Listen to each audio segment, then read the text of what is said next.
Conexão Unicinos. Apoio Monjoá. We give you fashion to be yourself.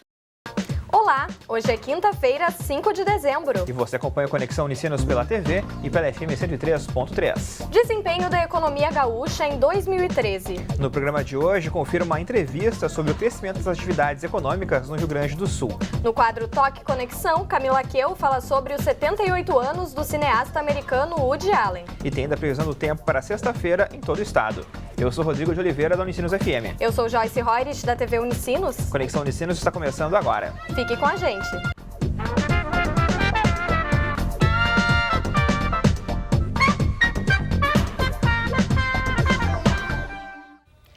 O crescimento das atividades econômicas no Rio Grande do Sul foi de 6,7% no primeiro semestre do ano. Os números foram apurados pelo Índice Trimestral de Atividade Produtiva e calculados pela Fundação de Economia e Estatística. E os dados referentes aos meses de abril, maio e junho mostram, porém, que o ritmo de crescimento vem diminuindo. Para falarmos mais sobre a atual situação da economia gaúcha, recebemos aqui no estúdio o professor do curso de Ciências Econômicas da Unicinos, Divanildo Triquez, e as alunas Jéssica Valauer e Lilian Kies. Olá, sejam bem-vindos aqui ao Conexão, tudo bem? Boa tarde, tudo bem? Então, professor, como é que a gente pode avaliar a economia gaúcha, em relação à economia brasileira, Qual é a participação do Estado na economia nacional? Sim, então, na verdade, assim, você tem basicamente em torno de 6 a 7% do total nacional. Então, a rigor, eu digo assim que você compara Estados Unidos com o mundo, em termos de economia mundial, aí você compara o estado de São Paulo com a economia brasileira. Então, mais ou menos, o mesmo porte. São Paulo é em torno de 30% do total, em termos de produtos, em termos de população, enfim. E o Rio Grande do Sul, ele chega em torno de, no quarto, quinto lugar, nessa faixa de 7 ou 8% do total. Uhum. E sim, e Jéssica, como é que você pode destacar para a gente como é que foi, então, o desempenho da economia gaúcha nesse ano de 2013? Sim. Bom, se a gente pegar o segundo trimestre de 2013 em relação ao segundo trimestre de 2012, a gente pode dizer que houve um crescimento de 15%. Ela começou no segundo trimestre de 2012, o PIB estava em menos 5,3%, e agora no segundo trimestre de 2013 já chega a 15% positivo. E a gente teve um crescimento bem significativo no setor da agropecuária, de mais de 111%. E quais foram, então, Lilian, os principais setores que mais e menos contribuíram para o crescimento do Estado? Na agricultura, nós tivemos um crescimento na produção da soja, que foi de 114%. O trigo também foi bem importante, com 43%, e o milho com 69%. E na indústria, a gente teve um crescimento de 3,6%, sendo que a indústria da transformação cresceu 4,6%. Máquinas e equipamentos foram importantes, porque cresceu 11,5% dentro da indústria de transformação, e a construção civil 4%. Já os serviços também foram bem significantes, tiveram um crescimento de 3,4%, alavancados pelo comércio, 2,5%, os transportes cresceram 8,5%, puxados também pela demanda da agropecuária e da indústria de transformação. Uhum. E os que menos contribuíram? Os que menos contribuíram na agricultura foi a cebola, teve uma queda de 22,6%, e a uva, que teve uma queda de menos 3,8%. Na indústria, os que menos contribuíram foram edição e reprodução de gravações, que teve uma queda de 8%, e também teve uma queda dos calçados e artigos de couros, que foi 0,2%. Bom, aproveitando, então, a gente vai conferir um depoimento do Heitor Klein, que é presidente executivo da ABI Calçados, que fala justamente sobre a situação econômica do setor coureiro calçadista.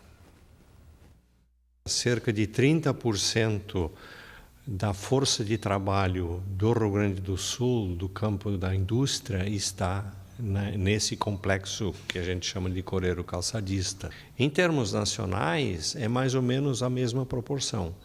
A indústria de calçados do Rio Grande do Sul é cerca de 1/3 em relação à indústria brasileira de calçados. Nós estamos atravessando um conjunto de dificuldades, tanto no mercado interno quanto no mercado internacional. E isso se deve a um desalinhamento dos fatores de competitividade que são característicos do setor. E a questão da concorrência do produto brasileiro no mercado doméstico com os importados, que pelo mesmo motivo, em função da produção asiática muito barata, em função do dólar desvalorizado aqui no Brasil, o que facilitou muito, tornou muito barato o produto estrangeiro. O que foi compensado nos anos de 2009, 2010 e 2011 até, porque houve uma expansão muito grande do consumo de calçados no Brasil. Mas, infelizmente, em 2012 isso reduziu sensivelmente. E agora, no ano de 2013, nós estamos observando que, embora tenha havido um pequeno crescimento no consumo de calçados no Brasil, esse crescimento foi todo absorvido pelos asiáticos.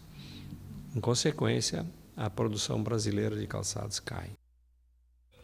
Bom, professor, então como a gente viu na fala, né, do presidente executivo da Bicalçados, o Heitor Klein, o produto estrangeiro mais barato, ele afeta na produção nacional, né? Como é que existe uma forma de contornar isso? A única forma que eu vejo para contornar isso é você ganhar produtividade na produção industrial do país. Ou seja, os trabalhadores passam a ser mais produtivos, né? E aí, consequentemente, você tem um preço, o custo da produção mais baixa. E você pode aumentar a competitividade em relação ao exterior. Outro ponto importante no Brasil é que nós temos um custo interno muito elevado. Quer dizer, para você levar o par de calçado até o porto, quer dizer, cada container que você leva para o porto é muito mais caro do que maior parte dos países do mundo. Então, quer dizer, esse custo interno, e aliado a essa baixa produtividade do trabalho. E os impostos também, né, professor? Os impostos, logicamente, isso também ajuda. Que são vários fatores que nós estamos com problemas estruturais da economia que acaba afetando essa questão da falta de competitividade, ou perda de competitividade que o produto brasileiro tem vis-à-vis o produto internacional. E, Jéssica, quanto ao emprego, quais foram os segmentos, então, industriais que mais contrataram trabalhadores? Bom, então, quanto ao emprego, em relação a agosto comparado a setembro comparado a agosto desse ano, nós tivemos uma taxa de desemprego bem baixa, de 1,9%. O setor que mais tem a mão de obra, maior concentração de mão de obra gaúcha, é o setor da indústria da transformação, que ele tem mais de 20% da mão de obra alocada. Certo. Tá certo. Bom, o Conexão faz agora um rápido intervalo, mas na volta a gente segue falando sobre esse assunto aqui no Conexão. É isso aí, a gente já volta.